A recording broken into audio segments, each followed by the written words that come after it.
చలో అందరికీ శనార్థులలో ఉల్లాస అగరబత్తి సమర్పించు మాస్ మలన ముచ్చట్లు పాడు బై వాల్ ఫుల్లోకి స్వాగతం. వచ్చేసిండు మీ నర్సికాక. ఇక అరుచుకుందాం రారులే అయ్యాటి మోక. ఇవాళ ఏపీ ఉప ముఖ్యమంత్రి పవన్ కళ్యాణ్ సార్ ఉండే కదా, అగొక ఆయన కర్ణాటక రోకు పోయిండు.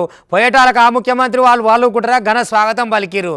బాగానే పలికిరు కానీ ఏమిటికి పోయిండే గాముచ్చట చెప్పరు. అది నువ్వు ముందుగా నర్సికాక అని కదా మీ అనుమానం. ఏందనంటే ఇప్పుడు వన్యప్రాణులు అడవులు వీటి మీద మాట్లాడాలి. అట్లనే ఈ చిత్తూరు జిల్లా రోకు అంటే ఏనుగులు మందలకు మందే వచ్చి ఊర్ల మీద పడుతున్నాయి కదా, చాలా తక్లీఫ్ ఉన్నది. మీ కాడ ఐట్లను ఎలగొట్టే ఏనుగులు ఉంటాయి కదా, అగో ఐదు జర మాకు కావాలి మీరు పంపించేయాలి అని చెప్పని వాళ్ళని అడగనీక పోయిండు.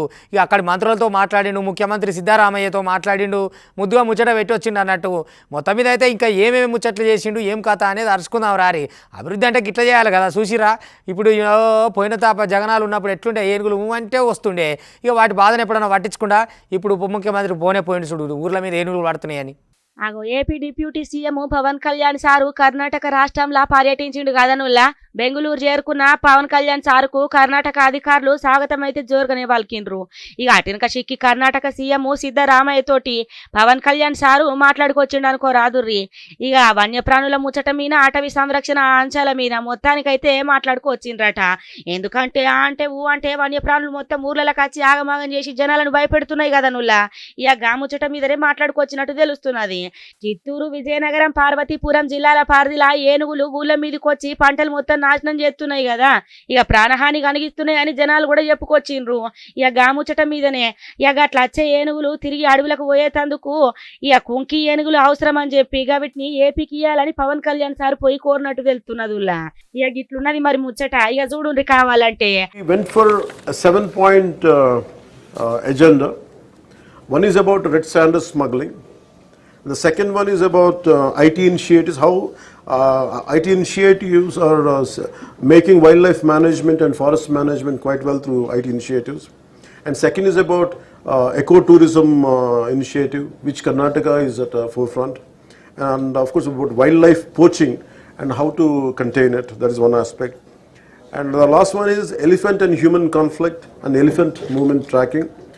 And later, rest of the two was how to transfer of knowledge and constant interaction. So we in broad these are the 7 topics we discussed. చూడుండ్రి 5 ఏళ్ల పాలనలా ఎన్నిసార్లు ఎలగొడ్లు రాలేవు, ఎన్నిసార్లు ఏనుగులు రాలేవు, ఎన్నిసార్లు పులులు రాలేవు, ఎన్నొచ్చిన జగ్గులు పట్టించుకున్నాడా కనీసం మా అంట మోకాన ఒకపాయే. జనాలు ఇబ్బందులు జనాలు పడుకుంటా పంటలు నాశనం చేసుకుంటా ప్రాణాలు అరిచేతిలో పెట్టుకొని బతికిండ్రు. ఇక ఇప్పుడు గిట్లయితే ఎట్లా జనాలకు ఏదోటి మంచి చేయాలని గిట్లా ఆలోచన చేసిండు అన్నట్టులా. అరే తెలంగాణలో కాంగ్రెస్ పార్టీలో యూత్ కాంగ్రెస్ ఎలక్షన్లకు బాగా గరం మీద ఉన్నాయి అనుకో రాదురి. ఇక ఎందుకంటే ఈ ఎలక్షన్లు చాలా ఇంపార్టెంట్. యూత్ కాంగ్రెస్ అధ్యక్షులు ఎవరు అవుతారు, జిల్లాల వారికి ఎవరు ఉంటారు, ఎట్లుంటారు, యూత్ని ఎట్లా ఆకర్షిస్తారు. ఎందుకనంటే ఇప్పుడు యూత్ కాంగ్రెస్ లీడర్ కాబోయే లీడర్ కదా, అందుకని ఇప్పుడు బరాబర్ రాజకీయం ఎట్లుండాలో అట్లుండాలి. మంచిగా ఉడుకుతుంది అనుకో రాదురి. మోక మీద ఉన్నారు లీడర్లు అంతా. ఇక క్యాడర్ని పట్టుకుంటేందుకు అధ్యక్షుడు ఈయననే కావాలంటందుకు ఓటింగ్ చేయించుకుంటేందుకు తయారుగా ఉన్నారు అనుకో రాదురి. కోడెనాగులే కోడలు దుంకుతున్నాయి కాంగ్రెస్లో. మొత్తం మీద గరం ఉంది ముచ్చట. చూద్దాం రారు యూత్ కాంగ్రెస్ లీడర్ ఎవరైతారు ఏం కథ అనేది. ఇక ఇప్పుడు ఈ పట్టు దొరికితేనే మళ్ళీ పెద్ద నాయకుడు అవుతాడు కదా. అదానికే పతార చూపించుకుంటా ఉన్నారు. తాకత్ ఏమున్నది ఏం కథ అనేది ఇప్పుడు తెలియదు ఉన్నది. యూత్ కాంగ్రెస్ ఎలక్షన్లు ఆస్తం పార్టీలో ఆ టాపిక్ గానే మారినాయని చెప్పాలా. పార్టీ అధికారంలో ఉండుతోటి యూత్ కాంగ్రెస్ ఎన్నికలను మస్తు మంది యువ నేతలు ఇక నేతల ప్రతిష్టాత్మకంగా తీసుకున్నారనే చెప్పాలా. ఇక ఈ ఎన్నికలల్లా గెలిచి మా సత్తా ఏందో చాటుకుంటామని అంటున్నారు. మొత్తం మీద కొందరు సీనియర్ నేతలు కూడా ఈ ఎలక్షన్లను సీరియస్ గా తీసుకుంటున్నారు. యూత్ కాంగ్రెస్ ఎన్నికల బరిలా మా వారసులను దింపి ఇక గాళ్లకు రాజకీయ రంగ ప్రవేశానికి బాటలేసే ప్రయత్నాలు చేస్తామని అంటున్నారు. ఇక దీంతో ఎన్నికలు రసవత్తరంగా మారినాయనే చెప్పాలా. ఇక ఎన్నికలలో గెలుచుడు ఛాలెంజ్ గా తీసుకున్న నేతలు ఎమ్మెల్యే ఎంపీల మద్దతు కోసం ప్రయత్నాలు అయితే మస్తుగానే మొదలు పెట్టిండ్రు. ఇక యూత్ కాంగ్రెస్ అధ్యక్ష పదవి కోసము 18 మంది దరఖాస్తు చేసిండ్రు. ఇక వీటిలల్లా 3 అప్లికేషన్లను రిజెక్ట్ చేసిండ్రు. ఇంకో 5 మంది దరఖాస్తులు పెండింగ్ లో పెట్టిండ్రు. ఇక మొత్తానికైతే ఆఖరిగా 10 మంది అభ్యర్థులు బరిలున్నారు. ఇక వీళ్ళందరూ కూడా పార్టీల కీలక నేతల అండదండలతోటే బరిలో ఉన్నట్లు ముచ్చట్లయితే జోరుగానే వినబడుతున్నాయి.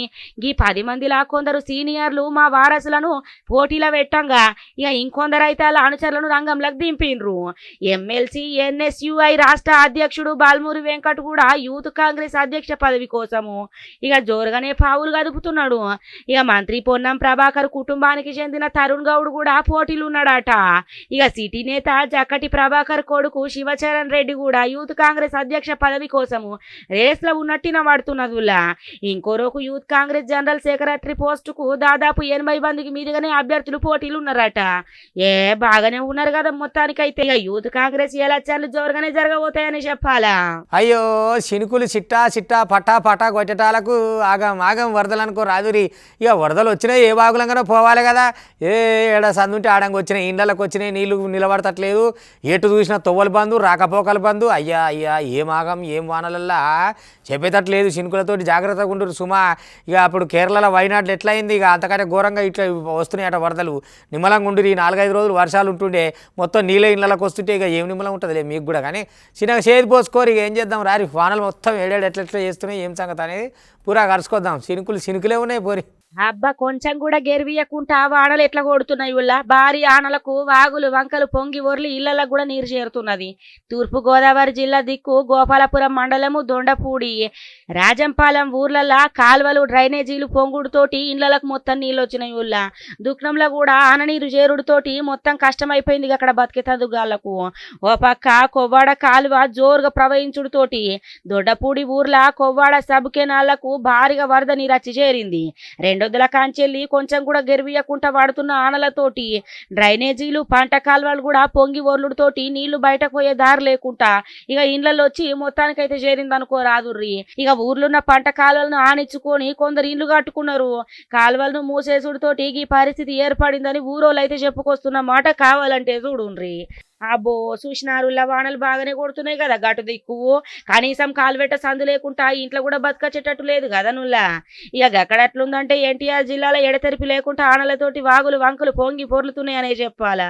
నందిగామ మండలము కూడలి దాములూరు కాడ భారీగా నీరు చేరుడుతోటి మొత్తానికైతే నందిగామ వీర్లపాడు మండలాల నడుమ రాకపోకలు ఏడి కాడికి ఆగిపోయినాయి. ఇక చూడు లాటు దిక్కు కూడా. ఇంకోరోకు తిరువూరు నుంచెల్లి అక్కపాలెం నడుమ మొత్తానికైతే వంతెన మీద నుంచెల్లి వరద నీరు జోరుగా వారుతున్నది.